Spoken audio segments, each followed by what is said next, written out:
Hey, welcome back to the channel. I'm Joshua Nipper, and this is Contractors War Chest YouTube channel. Today's tutorial is on concrete estimating engines. So let's jump right into it and get going, because I know that's why you're here, to see how this estimating engine works. So the first page you're going to see here is essentially the disclaimer page with our copyright. And some other information down here. I want to bring your attention to, if you have any issues with the spreadsheet, you can contact us at contractorswarchest@gmail.com. Um, so just remember that that is there for you to use if you have any issues. So let's jump into the first tab here. And this is an Excel based platform. So you'll need to have Excel on your computer to be able to use this engine. So let's jump in here to the pricing index. And as you can see here, this pricing index has some pre-built items already in there. We have a concrete ready mix. That's just your, what the truck's going to bring to your job site. That's the, ready mix concrete. Then gravel. So what's your area charging per gravel? These numbers need to be updated to the numbers for your area. So don't get the spreadsheet and just start doing quotes until you update your pricing. Your pricing needs to be accurate. Um, your rebar, this does per pound cost. So most of you concrete contractors out there are buying it by the pound. So it's going to give you a per pound cost. So whatever yours is for your area, just update this right here. So if it's, let's say it's $4 a pound, you're just going to update it. Then it automatically updates your um, your cost. Uh, Formwork materials replenish costs. So what is your cost that you're charging?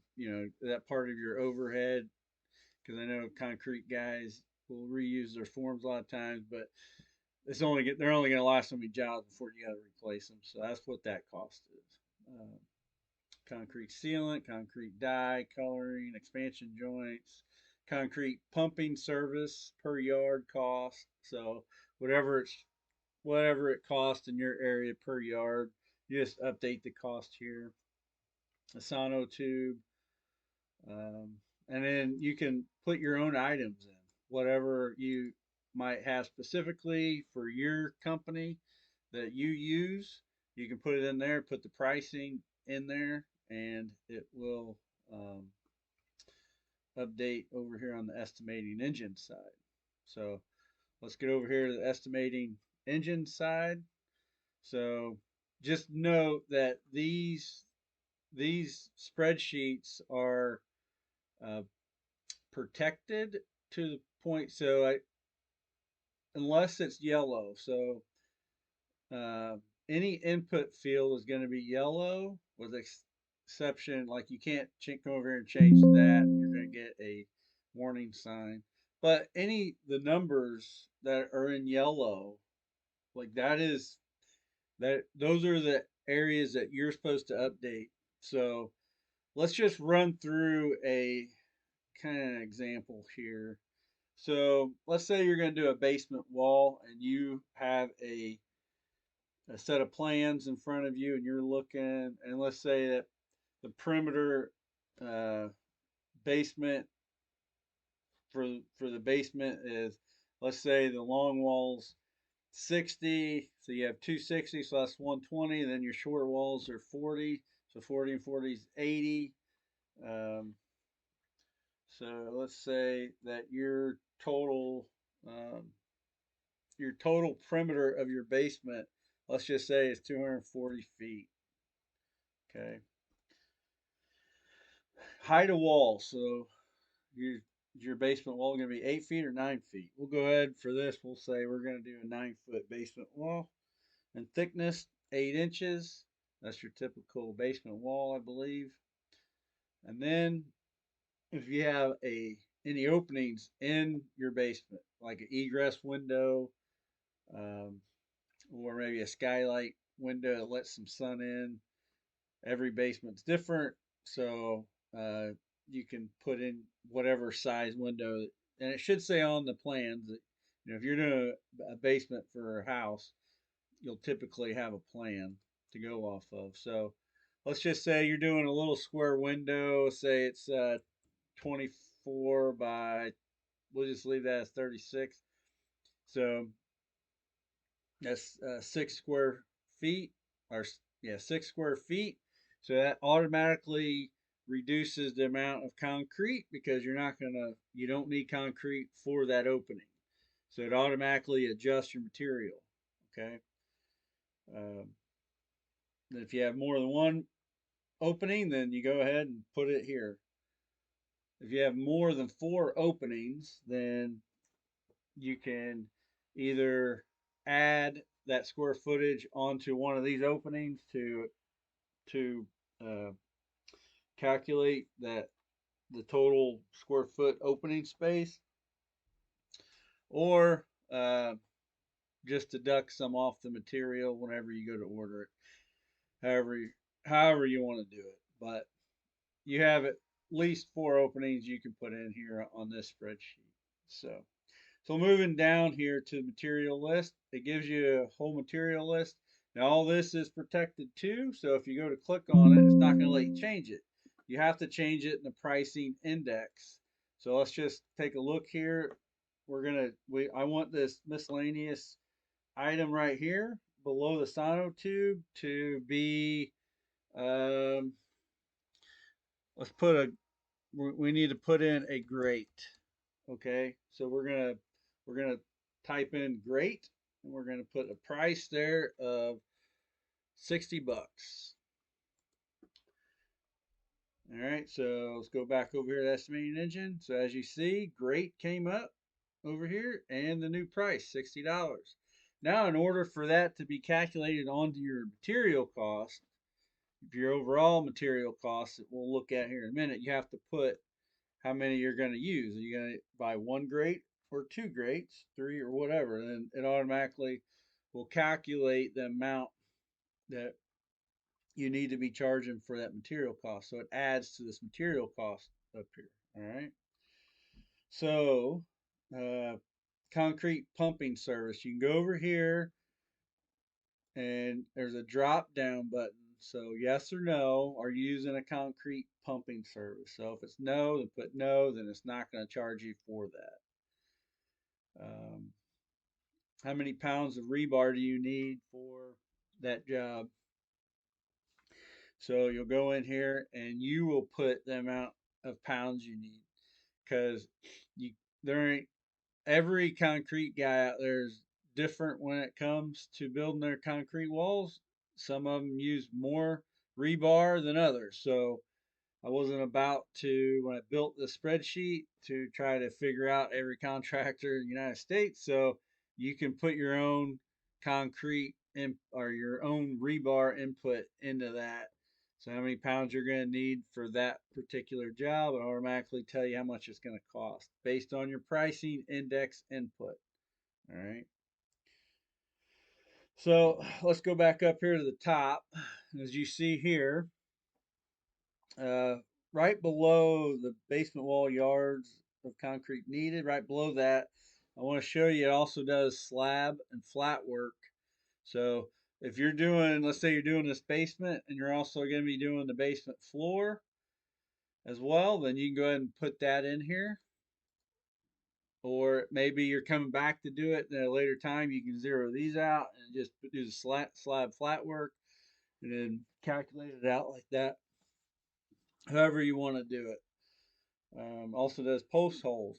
So if you have a couple of post holes you got to do on that job, you can change the post holes. So that one's real easy. The number of holes. So if you have, say you have 10 holes, and diameter is 20 inches. So let's say diameter is going to be 18 and depth is going to be 40. Then it automatically updates the amount of concrete you need for that particular job. All right. So this is a real easy, real straightforward uh, estimating engine. So the only thing you have to do is put in good information. If you put in the right information in the pricing index and the right information in the the, the perimeter of the basement, the height of the wall and thickness and all that, then you're going to get good, accurate results. If you put garbage in, you're going to get garbage out. So just remember, you have to take your time and get the right numbers in this spreadsheet for it to give you accurate numbers. And the goal of this estimating worksheet is to streamline your estimating process so that you can spit out numerous estimates in a matter of minutes with this spreadsheet if you put accurate information in. So, so let's say with this scenario here, you're doing you got slab work and you have some post holes you got to do and a basement wall. So basement wall yards, concrete needed, 56 yards. Slab work yards of concrete needed, 39 yards. And yards for your post holes, you're going to need 3 yards. And all of this information, all these amount of yards you need on here, it gets rounded up to the next whole number. Uh, I I'm not going to give you like a point something for you to do, round it up. So just note that the system automatically has a built-in waste percentage for your calculations here, and it rounds up. So if you have a built-in waste percentage that should only be an extra yard, and in your final calculations come out to be like 1 yard point two, it's going to round up to 2 yards. It's not going to give you a half a yard. So just take that in consideration. That this spreadsheet does not do half yards, and most concrete companies, ready mix companies, they're not going to give you half a yard either. So just take that consideration. You might have a little extra concrete at the end if you don't take that into consideration. Material cost. Right here in this box right here, you have material cost, labor cost, overhead cost, and net profit desired and net profit total. So material cost, what does that mean? Material cost is the cost of all the materials that you put in here on these calculations. It's going to automatically calculate that based on your pricing index cost. So that's your total material cost. And this does add sales tax to the total. So if you go and buy 500 pounds of rebar for, say, was it $1,600? Well, you're gonna have to pay sales tax to that company to buy that. So it automatically calculates 7% sales tax in there. All right, labor cost. So labor cost is something that you will have to figure out how many hours this job here is going to take you. And you should have a pretty good idea based on your crew and your past performance, or if you're brand new and you're not sure, um, you know, estimate as best as you can how many hours it's going to take you. And then you need my hourly burden calculator worksheet that it will calculate what your hourly hourly cost is per employee. So just because you're paying an employee $20 an hour, that is not your company's burden to pay that employee.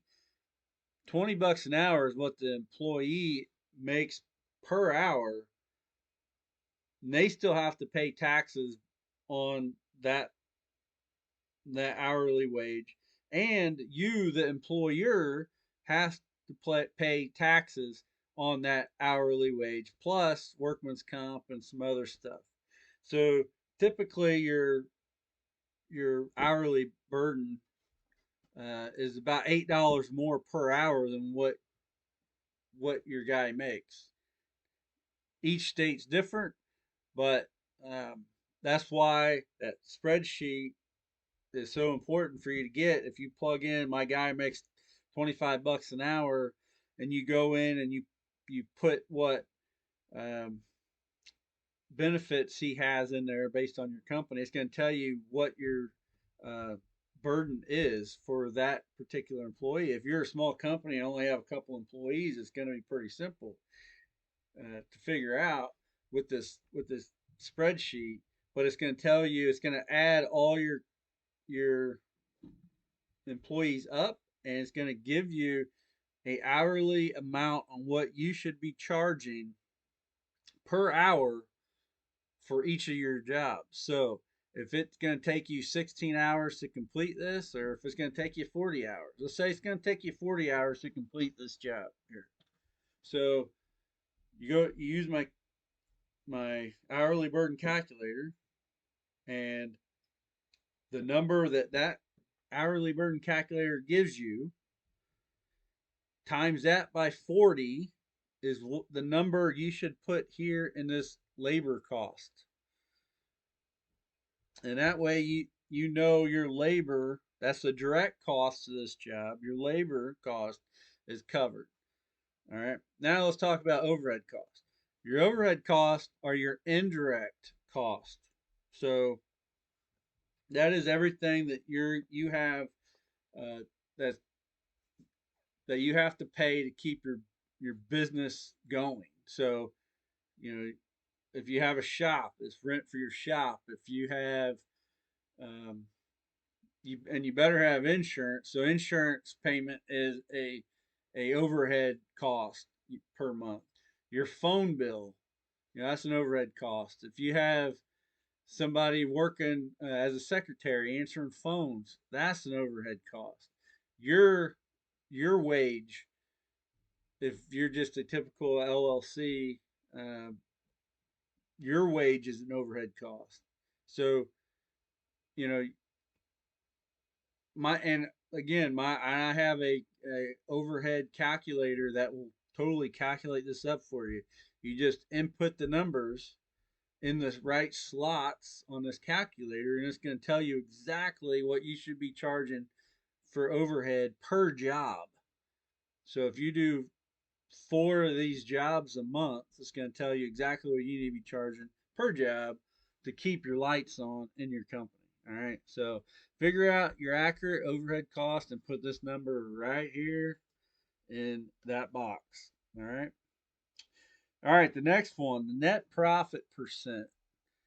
So I personally like to uh, keep my net profit percent as high as I can, keeping within industry standard, of course. But um, a lot of people get wrapped around the axle on gross profit percent, and that's fine and dandy. But if you're charging, if you have your accurate overhead cost number in there, then your overhead should be covered. So your gross profit would basically cover overhead and net profit. So just take that in consideration whenever you're trying to figure this out. So your net profit percent desired. So if you want, as in your company, let's say after you have all these numbers in here and you're positive these are accurate numbers with your labor costs and overhead costs, your net profit percent is basically the money you're going to get at the end of the day after your job is completed, bills are paid, is the money you get to put in your bank as net profit, as the profit for that particular job.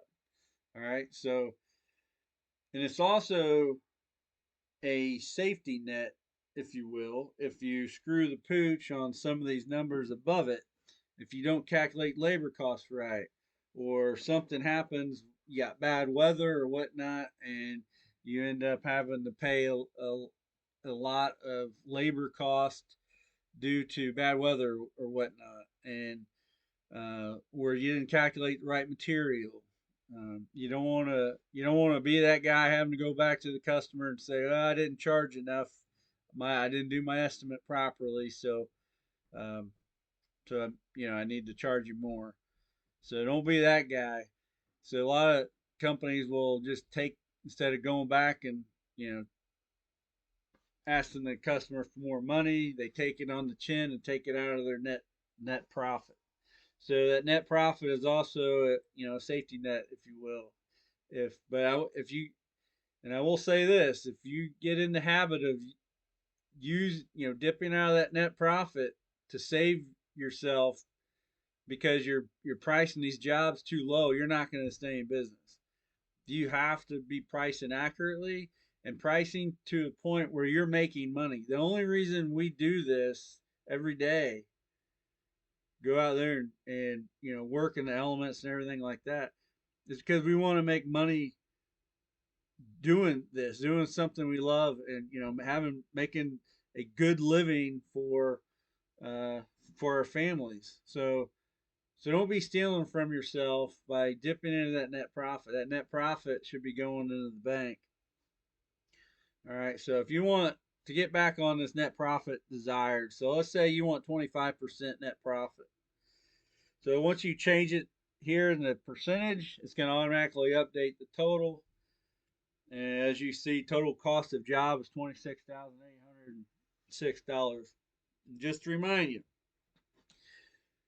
do not get wrapped around the axle on these numbers that I'm showing you. These are not accurate numbers I put in this spreadsheet. I did not put accurate numbers in this spreadsheet because I want you, the contractor, in your area to put in the accurate numbers. So I don't want to get a bunch of comments in the comment section down there saying that, oh, there's no way a concrete job costs like that much, or you're way underbidding. This is not the accurate numbers to bid concrete. I'm telling you that right now. You have to put your numbers in for your area. Every area is different, and these numbers are just arbitrary numbers that I threw in there. Okay, so um, so don't get wrapped around the axle on these numbers here because the pricing index is not accurate. But once you get this spreadsheet, spend some time to get your pricing index accurate. Get the right amount of markup you want on your concrete. So if your ready mix company in your area is selling concrete for say $140 a yard, maybe you want to charge $150 a yard to your customers. So you have that buffer. You have a little additional uh, buffer there. It's all up to you. But take your time, work, mess around with it until you get your numbers accurately depicted in the spreadsheet, and you will find that this is a super easy way to calculate job where you're not having to spend hours with blueprints and calculators trying to figure out the amount of concrete you're going to need. So again, if you have any questions, before I go, I want to show you down here this cost of goods sold. Cost of goods sold is material cost and labor cost. All right, those two numbers together gives you cost of goods sold. And so I broke it down. I gave you a cost of goods sold amount, which is 19,045, and cost of goods sold percentage. So 71% 0.05. So you can just say 71% is cost of goods sold for this example. And then gross profit is $7,761 with a gross profit percentage of 29%. All right. So Again, you will have to adjust these numbers to your specific needs and your company, so it's more accurate on what you want to accomplish with your business. But again, um, I hope this video helps you learn how to use this spreadsheet. And if you have any questions, you could email me at contractorswarchest@gmail.com, and I will try to answer your question as fast as I can. And if you have any issues with the spreadsheet or any concerns or any if it won't work for you, please let me know. You can find this spreadsheet at contractorswarchest.com and all the other financial spreadsheets that I've talked about. And also, they are linked below in the description. So if you can't find it on the web, then go down to the description of this video, and I've linked the store there and also linked the other videos for uh, the financial spreadsheets that I was talking about earlier. So thank you for watching. And again, if you have any questions, please let me know.